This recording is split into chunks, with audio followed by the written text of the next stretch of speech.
Salve, meus guerreiros! Estamos aqui em mais um vídeo, dessa vez para falar sobre Baki de novo e falar sobre os personagens Hetsu Kaiô. Você deve estar se perguntando o que tem a ver Hetsu Kaiô e o estoicismo, como que é essa ligação? Primeiro vamos dar uma contextualizada, quem é o Hetsu Kaiô. Para quem não sabe, ele é um dos principais personagens de Baki. Ele é praticamente o representante das artes chinesas. Apesar de ele não ser o top 1, ele é o que mais representa elas no universo de Baki. Ele foi deixado num templo quando era criança, abandonado por seus pais, e desde essa época ele começou a treinar. Ele basicamente aprendeu todos os segredos, toda a desenvoltura da técnica do Kenpo chinês.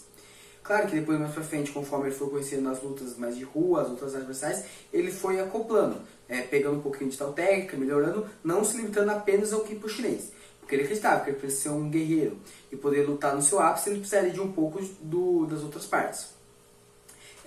Apesar do nome Hetsu Kaiô, esse não é o nome oficial dele. Kaiô, nesse universo que temos aqui, é um título chinês relacionado às artes marciais. Não é o nome de batismo dele. Como, por exemplo, a gente vai ver mais pra frente, na obra dos condenados lá, um pouco mais pra frente do torneio Haitai, a gente aparece todos os Kaiôs. Vai ter o torneio Haitai e a gente tem todos os Kaiôs. E como deles o principal, que é o Kaku Kaiô, que é o Kaiô Supremo. Mas seguindo em frente, o Hetsu, ele foi um dos principais mentores de Baki. Mesmo não treinando ele diretamente, o Baki se inspira muito nele. Ele é um dos personagens mais gentis, mais gente boa mesmo da obra. É um cara muito foda. Ele teve umas primeiras aparições já no começo do mangá, na saga que a gente tem ali já desde o torneio máximo, desde passando ele no mangá normal. Ele tem um spin-off dele, que é o Hetsu Kaiô não se importa estar em outro mundo, tá em japonês a tradução certinha, mas beleza. E vamos lá, o que é o estoicismo para quem não sabe? O estoicismo é uma filosofia, é uma escola filosófica da época helênica, mais ou menos século IV depois de Cristo, mais ou menos. E basicamente o que ela fala? Como a maioria das escolas nessa época, eles buscavam chegar à felicidade. Claro que era uma concepção um pouco mais diferente para os gregos antigos do que para a gente atualmente, mas eles buscavam isso. E como que os estoicos atingiram essa felicidade? Eles acreditavam em atingir a ataraxia por meio da sabedoria. O que seria a ataraxia? Seria você não ter sofrimento, você não sofrer pelos problemas. Eles basicamente criam no seguinte ponto: os problemas não me afetam, tudo que acontece não me afeta. O que vai me afetar realmente é como eu vou lidar com tudo isso, o que eu vou pensar de tudo isso. E também um grande ponto é sobre você só tenta evitar aquilo que você pode evitar. Se você não pode evitar e tentar evitar, você vai sofrer, porque você não vai conseguir. Então, uma coisa que pode levar à atarexia, um dos caminhos que você realmente tem que seguir, seria você não se deixar levar pelo inevitável. Por exemplo, a morte você não pode evitar. Se você ficar tentando evitar a morte, você só vai sofrer, seja a morte sua ou de outras pessoas. A morte é uma coisa que vai acontecer e você tem que estar preparado para isso, para você não sofrer quando vir a acontecer. Claro que pode ser adiada, mas nunca evitada. Essa é basicamente a principal ideia do estoicismo, atingir essa felicidade através da atarexia. Vamos lá. O criador da escola seria Zenão de Sítio, o primeiro, digamos assim, estoico. E um dos principais nomes que a gente tem nessa escola, já mais levado para a época mais final, é o Sêneca. O Sêneca, ele foi um grande filósofo, escritor, e ele foi mentor de grandes nomes, como o Imperador Nero. Esse imperador, todo mundo conhece a história, ou pelo menos tem uma noção de todas as barbaridades, coisas bem doidas que ele fez. Ao final, ele pediu ao Sêneca, ele ordenou que o Sêneca cometesse suicídio. Ele condenou ele a isso. Era uma prática comum para a época, você condenar alguém ao suicídio. E mesmo nesse momento, o Sêneca ainda se permitiu, inabalável. Mesmo ele sabia que ele ia morrer, não tinha como impedir. Então, ou seja, ele não conseguiria evitar a morte, pois Nero era o comandante supremo ali. Então, ele simplesmente fez o que tinha que fazer. Na frente de seus discípulos, eles perceberam que mesmo no momento final, ele não se levou. Ele não se deixou afetar. Mas beleza, você deve estar se perguntando aí o que isso tem a ver com o Hetsu, o que tem a ver com o Baki, por que eu estou viajando tanto.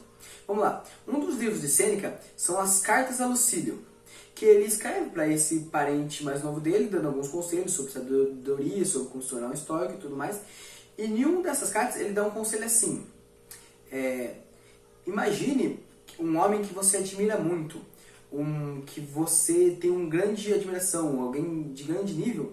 Imagine que ele está sempre observando você, que em tudo que você vai fazer, ele vai estar diante dos seus olhos vendo o que você vai fazer.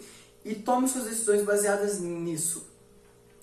Eu vou deixar o trecho certinho aí da frase com as palavras dele enquanto eu estou falando. Claro, tem várias traduções e tal.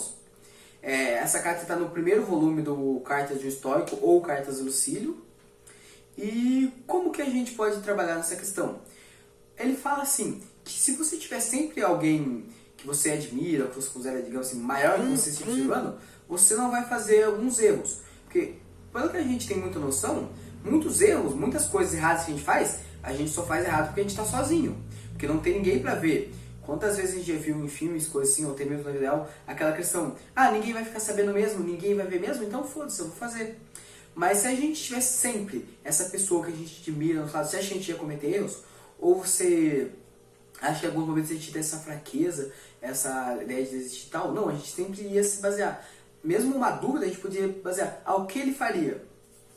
E um dos momentos que a gente vê isso com o Hetsu é quando ele está na luta dele com o Pico.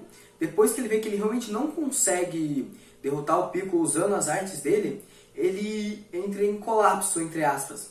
E ele decide simplesmente ir para a forma mais infantil de todos brigar, que é girando os braços, fazendo o que chamam de moinho.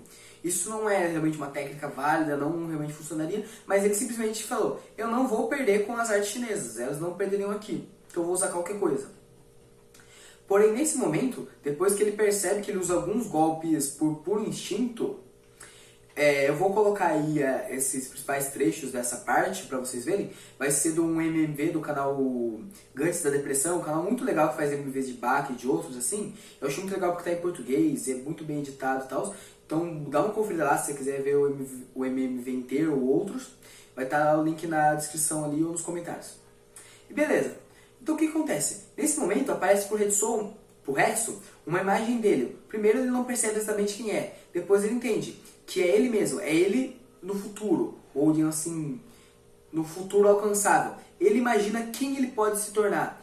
E essa pessoa, que é o guerreiro que ele almeja, está ali na frente dele. E isso faz ele desistir dessa ideia maluca de simplesmente não usar as artes chinesas. Não, ele não tem que proteger as artes chinesas, ele tem que usar elas. Nesse momento, quando ele tem esse contato com a pessoa que ele quer se tornar, com a pessoa que ele, entre aspas, admira se tornar, almeja, ele toma a decisão certa, que é lutar com tudo. Mesmo que ele ache que não pode vencer o Pico, ele vai usar tudo que ele tem das artes chinesas para conseguir.